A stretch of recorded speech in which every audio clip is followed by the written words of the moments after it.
छत्रपति संभाजी नगर शहर में नगर निगम का काम जीवीपीआर कंपनी को दिया गया है। छत्रपति संभाजी नगर में जलापूर्ति का काम इसी कंपनी को दिया गया है, लेकिन नगर निगम के सभी वार्डों में नीचे से ऊपर तक काम हो रहा है। इस कंपनी द्वारा जगह जगह गड्ढे खोदे गए हैं, जिससे नागरिकों को खतरा हो सकता है। आधा काम होने के बावजूद कंपनी ने शासन को रिपोर्ट भेजकर 1600 करोड़ रुपए ले लिए हैं। लेकिन हमारे वार्ड में काम ठीक से नहीं होने की बात कहते हुए पूर्व नगर सेविका दामू अन्ना शिंदे ने अपने शरीर पर डीजल डालकर आत्मदाह करने की कोशिश की। इसके बाद अधिकारियों से चर्चा करते हुए अधिकारियों ने लिखित में दिया कि हम आज ही काम शुरू करेंगे। इस बार नागरिकों ने टायर जलाकर अपनी नाराजगी जाहिर की है। असं प्रकार घडत आहे, याबद्दल आपण काय लेखी देत आहात? बोला जे तुम्ही लेखी हां. ते बोला ना। माननीय नगरसेवक दामू अण्णा शिंदे यांच्या ज्या 5-6 मागण्या आहेत त्या येणाऱ्या 8 दिवसात त्या प्राधान्यानं पूर्ण करून देण्यात येतील।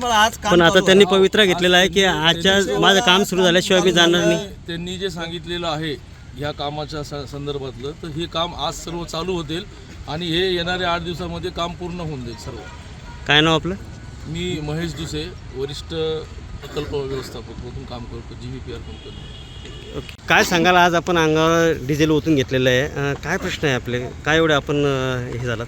छत्रपती संभाजीनगर महानगरपालिकेमध्ये जे जीवीपीआर जी कंपनी आहे यांनी जेव्हापासून या शहरात पाणी पुरवठ्याचं काम गल्लोगल्ली सुरू केलेलं आहे, पण ह्या कंपनीनं आतापर्यंत असा एकही वार्डाने तो कंप्लीट केला।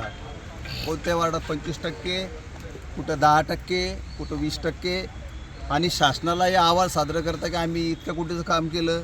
याने आतापर्यंत 1600 करोड रुपये उचललेले आहे। ठीक आहे, त्यांच्या कामाचे ते पैसे उचलणार, त्यात आम्हाला काही घेणं देणं नाही आहे। परंतु माझ्या वार्डामध्ये जवळजवळ 9 ते 10 महिने झाले यांनी जे खड्डे खोदलेले आहे ते धोकादायक खड्डे, त्याच्यात आतापर्यंत बरेचसे नागरिक पडून जखमी झाले, कोणी फ्रॅक्चर झालं। आता एवढा मोठा खड्डा आहे त्या सान्या मोटरसमोर, त्या जर एखादा व्यक्ती पडला आणि तो जर वारला तर ती जिम्मेदारी कोण घेणार आहे? संसार उघड्यावर पडला एखाद्या बाईचा, आणि छोटे मुलं बाळ उन्हात पडलं तर याला कोण सांभाळणार आहे? या कंपनीला कुठल्याही लोकांचा काहीच देणं घेणं नाही आहे। कोणी मरो पडो काही हो, लोकांच्या घरासमोर यांनी बरेचसे खड्डे खोदून ठेवलेले, आणि 6-6 महिने आम्ही वारंवार सांगून यांचं का आग्रावाला असेल, खलील आहे का कोळी का कोणीच फोन घेत नाही। यांचं कोणताही अधिकारी फोन घेत नाही। यांचे जे काय छोटे मोठे इंजिनियर आहे, जेई आहे, यांना हे काम सोपवतात आणि त्यांच्यावर लोक हल्ला करतात। परंतु ते आम्हाला सांगतात की आम्हाला मोठ्या अधिकाऱ्याने काही जिम्मेदारी दिलेली नाही आहे, आम्ही हे काम करू शकत नाही। मग जर हे जिम्मेदार अधिकारी फोन घेत नाही तर मग आम्ही कोणाकडे जायचं? म्हणून मी आज यांच्या त्रासाला कटाळून माझ्या अंगावर 10 लिटर डिझेल ओतून घेतलं, आणि मी आग लावण्याचा प्रयत्न करत असताना मला याने पकडलं। पण मी जनतेसाठी मरायलाही तयार आहे। मी या कार्यकर्त्यांना मला वाचवलं, मी त्यांना खूप बोलणार आहे। नागरिकासाठी जर आपण ज्या इथून आपल्याला निवडून देतात आणि त्यांचे कामं आमच्याकडून होत नसेल तर आम्हाला हे जगणं असंही झालेलं आहे, आणि या कंपनीमुळे झालेलं आहे। म्हणून आज कंपनीचा कोणीच अधिकारी आतापर्यंत आलेला नाही आहे। एक दुसरे म्हणून आले, त्याने काही लिहून दिलं, पण जोपर्यंत प्रत्यक्ष वार्डात काम चालू होत नाही तोपर्यंत तुम्ही ह्या जागेवरून हलणार नाही।